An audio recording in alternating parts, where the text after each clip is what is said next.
Hola y bienvenidos a mi canal de YouTube una vez más. Hoy tenemos el caso de Regina Brown. Ahí arriba, en el que está en pantalla, pueden ver el resto de mis casos. Acá abajo tienen mis redes sociales por si quieren seguirme en alguna de ellas. Acá está mi Twitch. Y sin nada más que decir, comencemos.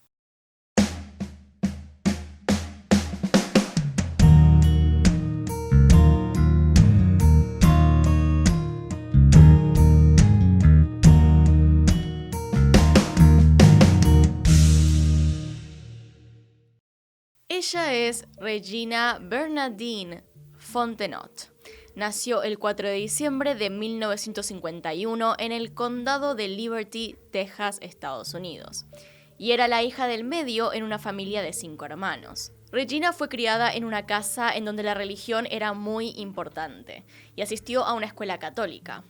Quienes la conocieron de niña decían que era una chica muy aventurera, que disfrutaba mucho de hacer deportes y de pasar tiempo al aire libre. Su adolescencia fue lo que se podría decir normal, y en un principio estaba interesada en estudiar enfermería cuando fuera más grande. Sin embargo, una vez que se graduó de la secundaria, cambió el rumbo y comenzó a estudiar confección y comercialización de ropa. Llegó de hecho a participar de diversos eventos de moda, tanto como diseñadora, como posando en fotografías y desfilando. Su talento trajo diversos premios y menciones honoríficas, y en 1973, con 21 años, se graduaría de la universidad con una licenciatura en marketing de moda. Después de esto trabajó en una tienda de ropa, y al parecer su carrera se desarrollaría por ese camino. Pero en 1977 se inscribió para convertirse en azafata de la empresa American Airlines. Para ese entonces tenía 26 años y le gustaba la idea de un trabajo que le permitiera viajar por todo el país y por el mundo. Entre vuelo y vuelo, Willis Brown, un hombre 17 años mayor que Regina, se fijaría en ella. Brown tenía un pasado como piloto en la guerra de Vietnam y luego de su servicio en la Fuerza Aérea se unió a American Airlines. Él era un hombre encantador que hacía amigos con facilidad, al menos eso es lo que parecía en un principio, y desde fuera. También decían que era un hombre muy atractivo. Ambos comenzaron una relación lenta al principio, ya que Willis estaba casado. Sin embargo, cuando se divorció, se volvieron oficialmente novios, y el 25 de junio del 82 se casaron. Regina se mudó a la casa de Willis en Newtown, Connecticut, y tuvieron 3 hijos, Nicholas, Reina y Ashley. En pocos años, Regina, ahora de apellido Brown, había formado una familia y todo parecía de lo más normal y pacífico posible. Pero, como veremos a continuación, no todo era color de rosa en su vida. Su matrimonio comenzó a complicarse y de a poco su vida pasó a ser un infierno. El primero de los problemas apareció tan solo 3 meses después de que Regina diera a luz a su primer hijo, Nicholas. Era el año 1983 y su esposo Willis la acusó de haberle sido infiel. Le dijo que sabía que él no era el padre del niño y que se quería divorciar, algo que por sus creencias religiosas Regina no podía aceptar. Hicieron entonces un análisis de sangre para determinar la paternidad de Willis Brown. Y a pesar de que el resultado refutó la sospecha, el esposo de Regina insistió en la paranoia, alegando que su mujer debía haber sobornado a la secretaria de la clínica para que mintiera en los resultados. Debieron haber 2 test más para conformar a Willis, quien ya tenía antecedentes al respecto. Resulta que en la demanda de su divorcio, su exesposa había alegado que él le recriminaba que sus hijos eran producto de una infidelidad. Al parecer, la obsesión de Willis no era nueva y pretendía insistir en una cuestión que solo desgastaba el matrimonio. Por sugerencia de Regina, la pareja comenzó entonces a ir a terapia, juntos. Sin embargo, Willis dejó a las pocas sesiones e incluso llegó a pensar que su esposa tenía una aventura con el psicólogo. Realmente era paranoico, no es que tal vez parecía paranoico. Él tenía una especie de patrón de paranoia. La relación no era para nada buena entonces, y Willis le dijo a Regina que se mudara y se fuera a Texas con su familia. Sin embargo, en aquel momento Regina le dijo que estaba embarazada otra vez, entonces esto complicaba la separación. ¿Cómo entraste acá? Bueno, después de esto todo parecía ir bien hasta diciembre de 1983. Willis, alegando que Regina lo provocó al nombrar al consejero, golpeó a su esposa embarazada de 7 meses y afirmó que el hijo que ella llevaba en su vientre no era suyo, sino del terapeuta. otra vez. En febrero del año siguiente nació Reina, la segunda hija del matrimonio. Y lo que debería haber sido un momento de felicidad se convirtió en otro hecho traumático. La noche en que Regina volvió a la casa en Newtown, luego de dar a luz, llamó a una línea de asistencia por violencia doméstica, ya que Willis volvía a acusarla de infidelidad y de que él no era el padre de la niña. Por tercera vez. Eso sin contar las veces en que la acusó de engañarlo sin ninguna razón en particular. Una vez al teléfono, Regina no llegó a hablar, ya que Willis le sacó el tubo de las manos y comenzó a gritarle al voluntario al otro lado de la línea. Cuando las cosas se calmaron, el matrimonio acordó realizar análisis de sangre, otra vez, de nuevo. Luego de 2 intentos, los resultados fueron nuevamente positivos. Willis era el padre de Reina. Tan solo un par de meses después, el 10 de abril de 1984, la policía tuvo que ir a la casa de los Brown, ubicada en la calle Whippoorwill. Regina le dijo a los oficiales que su esposo se había puesto violento y había tratado de estrangularla, lo que derivó en el arresto de Willis. Sin embargo, los cargos fueron retirados bajo el acuerdo de que buscaría asesoramiento con un psicólogo. Willis asistiría solo a una sesión y después abandonaría. En el transcurso de los años las cosas no mejoraron. Regina debía hacerse cargo económicamente de la familia, ya que Willis, a pesar de que ganaba más que ella con su sueldo de copiloto de American Airlines y un negocio de ciclomotores que tenía aparte, no aportaba nada. Amigos de la familia veían cómo los niños eran vestidos con ropa de segunda mano y en Navidad el árbol era decorado nada más con bolas de algodón porque no tenían nada para decoraciones. Regina estaba haciendo lo que podía. Pero en algún momento de 1984 ella quedó embarazada otra vez. Es así que en agosto de 1985 llegaría Ashley y, fiel a su costumbre, Willis volvió a negar la paternidad. Sin embargo, esta vez se realizaría solo un análisis de sangre y como todos los demás, como ya se imaginarán, este también daría positivo. Para ese entonces, Regina trataría de buscar ayuda en sus amigos y compañeros de trabajo de American Airlines.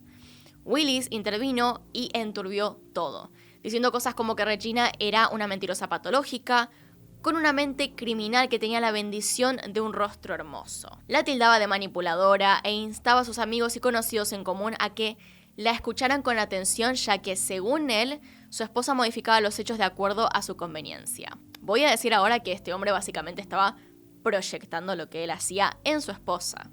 Además, hizo correr el rumor de que Regina abusaba de sustancias peligrosas y de alcohol, y que tenía problemas mentales que debían ser tratados. El 30 de marzo de 1986, Regina era la responsable de organizar la fiesta de Pascua en su casa para sus amigos y vecinos. Sin embargo, Willis dijo que no comería nada de lo que ella cocinara, ya que seguramente lo habría envenenado. Para calmarlo, Regina le propuso a su marido que ambos cocinaran por separado. Ese día le hicieron creer a sus invitados que estaban celebrando una especie de competencia para ver cuál de los dos era el mejor cocinero, y cada uno ofreció su propia versión de espaguetis. Nadie notó la tensión del momento y el día transcurrió sin ningún sobresalto. Sin embargo, en el fondo la realidad era mucho más amarga, y la situación se salió de control el 1 de julio de ese año, cuando Willis ahorcó a Regina hasta que la mujer perdió el conocimiento. El detonante había sido un beso de despedida que la niñera de la familia le había dado a uno de los niños, y según Willis, había sido en los labios. Completamente enojado diciendo que la mujer había cometido un abuso, discutió con Regina hasta que le rodeó el cuello con las manos. Mientras la dejaba sin aire le dijo: «Esto es todo, Regina, estás muerta». Para septiembre de 1986, la estabilidad de Willis era cada vez más limitada, por lo que Regina acudió a las autoridades. Declarando ahí los maltratos y abusos sufridos, logró conseguir una orden de restricción y la custodia de los niños. Willis entonces se mudó a un departamento en Queens, Nueva York, y Regina le permitía que viera a sus hijos de vez en cuando. Al parecer todo quedó en una tensa calma hasta 1987.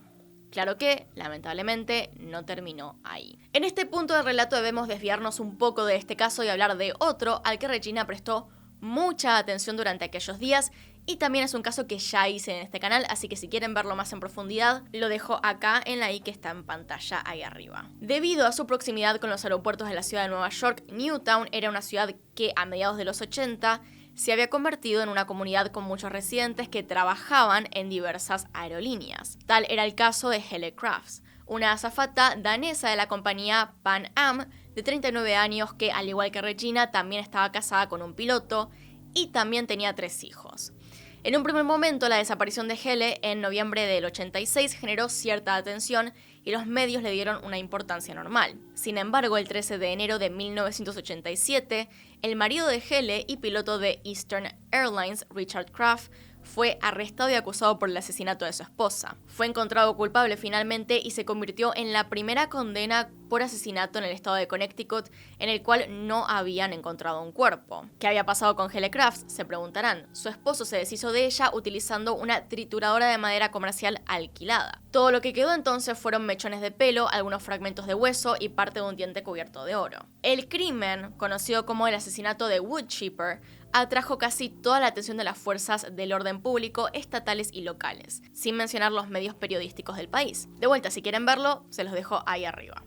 Richard Crafts nunca reconoció que su esposa estaba muerta e insistía en que ella entraría caminando por la puerta de la sala del tribunal como si nada hubiera pasado. Muchos de los allegados de Regina dijeron que por ese entonces ella siguió el caso muy de cerca, incluso guardando recortes de diarios sobre el tema en el cajón de su cocina. Y, como un presentimiento, comenzó a contarles a sus amigos lo que Hele Crafts le había dicho a su abogado de divorcio antes de su muerte, que si algo le sucedía, no creyera que había sido un accidente. Para el 1 de marzo de 1987, Regina estaba en medio de su divorcio con Willis Brown. Estaba planeando con anticipación su seguridad y la de sus 3 hijos, y quería volver a trabajar cuanto antes para no tener que depender completamente de él por mucho tiempo más. De todas formas, Willis tenía algunas semanas de retraso en los pagos por manutención infantil. Algunos días más tarde, entre el 10 y el 12 de marzo, se llevó a cabo una audiencia de causa probable para determinar si el Estado tenía suficientes pruebas para proceder en el juicio contra Richard Crafts por el asesinato de su esposa. Curiosamente, el mismo tribunal que debía determinar esto era el que estaba a cargo del juicio de divorcio de Regina. El 21 de marzo los hechos comenzaron a precipitarse. Regina puso a sus 2 hijos menores, Nicolás y Reina, en un avión para que fueran a lo de sus abuelos en Liberty, Texas. Al día siguiente, Regina llamó por teléfono a Hope Lambert, una amiga muy cercana, y le dijo que su esposo la había amenazado con matarla a ella y a los 3 niños. Agregó que, si no sabía nada de ella después de mandar a los niños a Texas, entonces Willis había cumplido con su amenaza. El 25 de marzo de 1987, Regina volvió a llamar a su amiga y le dijo que mandaría a su hija más pequeña, Ashley, y a la niñera de la familia con sus padres a Texas. Le dio instrucciones a Hope Lambert de que llamara a Texas al día siguiente para ver si ella también había llegado, y que si para el 30 de marzo no sabía nada de Regina, avisara a la policía. Como deben estar esperando ahora mismo, Regina nunca apareció en Texas y tampoco se contactó con Hope Lambert. Es así entonces, con este contexto, que pasamos a los hechos.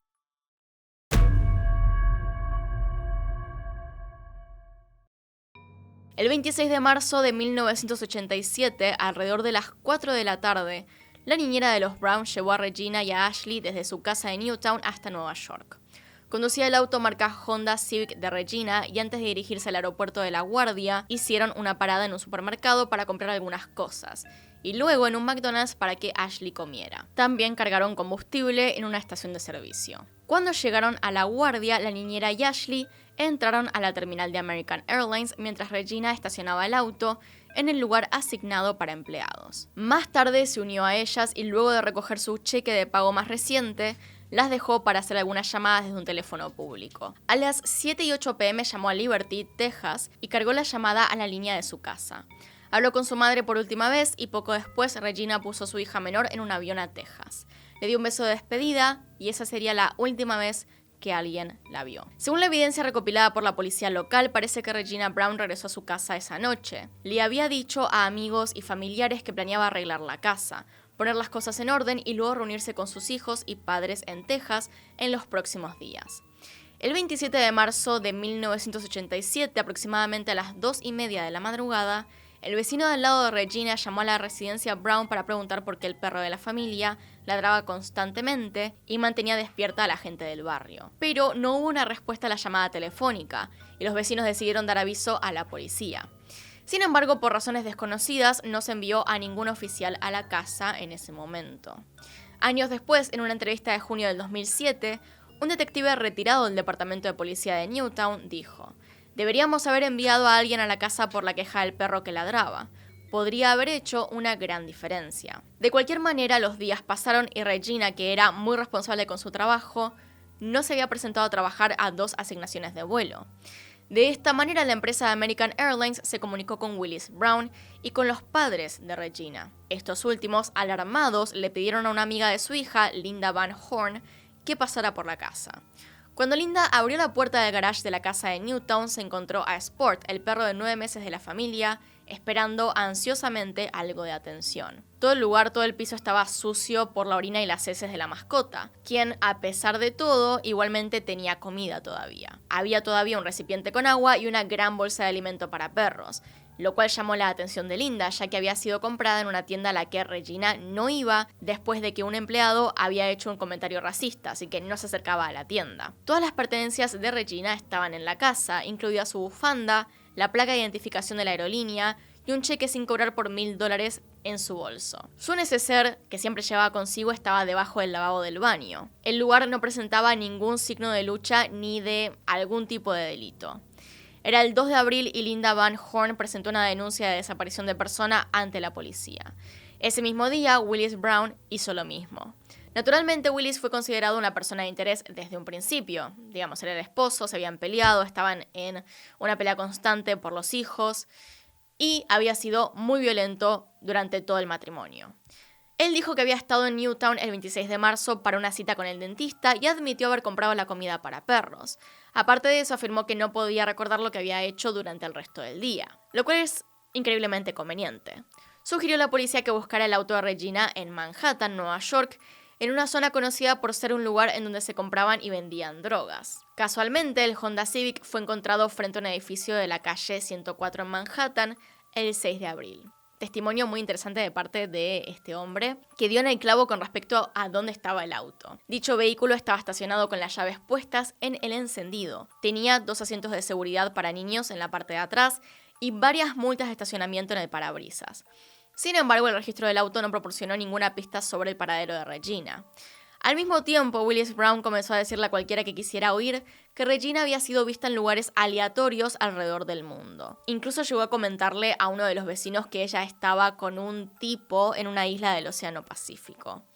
La realidad indicaba que a Regina le había pasado algo, pero no había nada concreto que pudiera esclarecer los hechos. Willis Brown era el principal sospechoso, pero unos meses después eso no le impidió viajar a Texas en un viejo Cadillac para tomar a la fuerza a sus hijos y llevarlos de regreso a Connecticut, donde contrató a otra niñera para que los cuidara. Sin embargo, 3 semanas después, un juez le ordenó que devolviera a los niños a la familia de su madre. Con total desinterés por lo que sucedía a su alrededor, en septiembre Willis fue a los tribunales para continuar con el proceso de divorcio de Regina y además solicitó la custodia de sus hijos. Al parecer, como si fuera una broma, para ese momento no tenía dudas sobre su paternidad y estaba dispuesto a hacerse cargo de lo que le correspondía.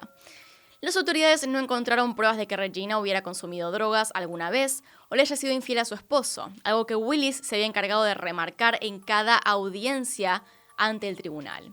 El juez de la causa concluyó que Willis había abusado de su esposa y afirmó que había reducido su existencia a una pesadilla viviente. Le otorgó el divorcio, pero la custodia de los niños pasó a estar en manos de los padres de Regina en abril de 1988. La investigación por la desaparición de Regina continuaba, mientras tanto, pero Willis dejó de cooperar con las autoridades.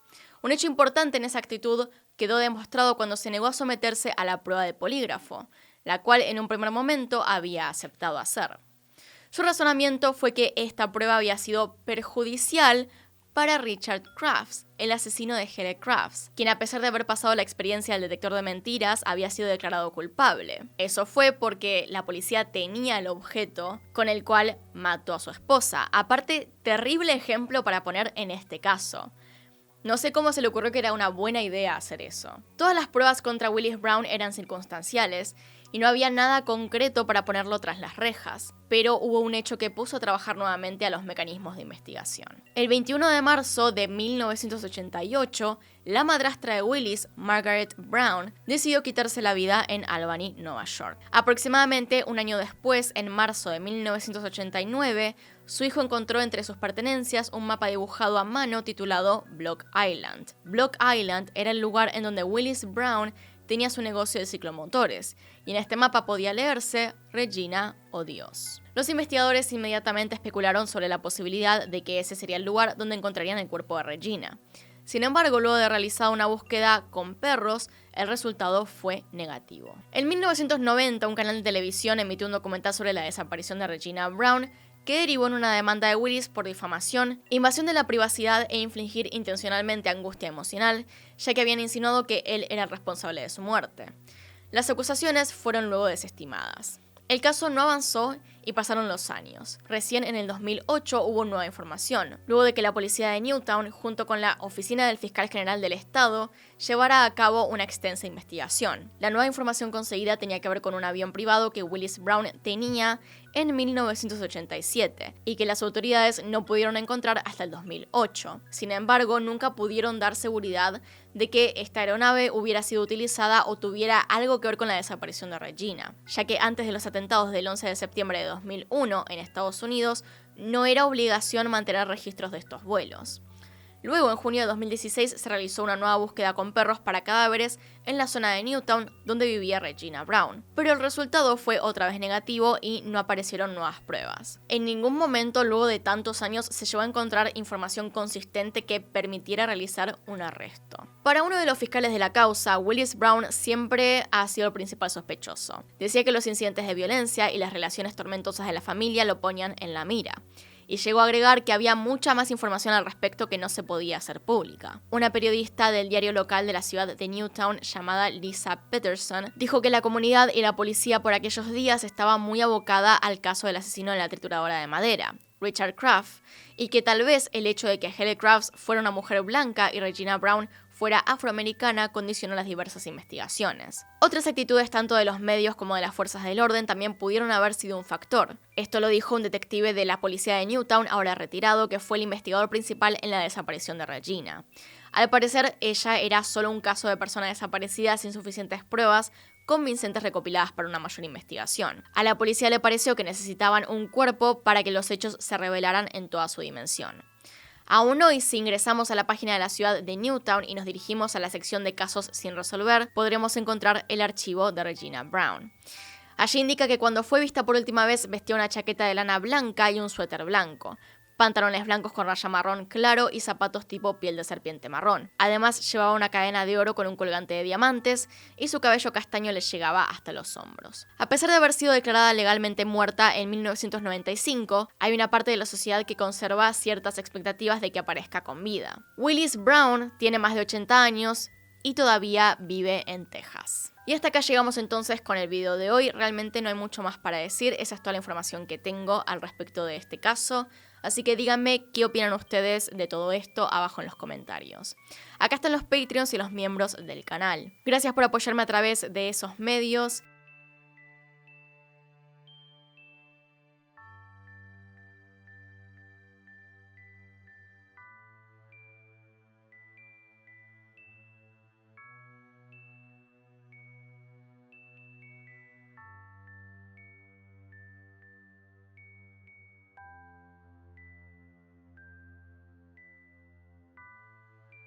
Y sin nada más que decir, acá tiene un video nuevo, acá tiene un video recomendado, se pueden suscribir haciendo clic en mi cara y nos vemos en otro video. Adiós.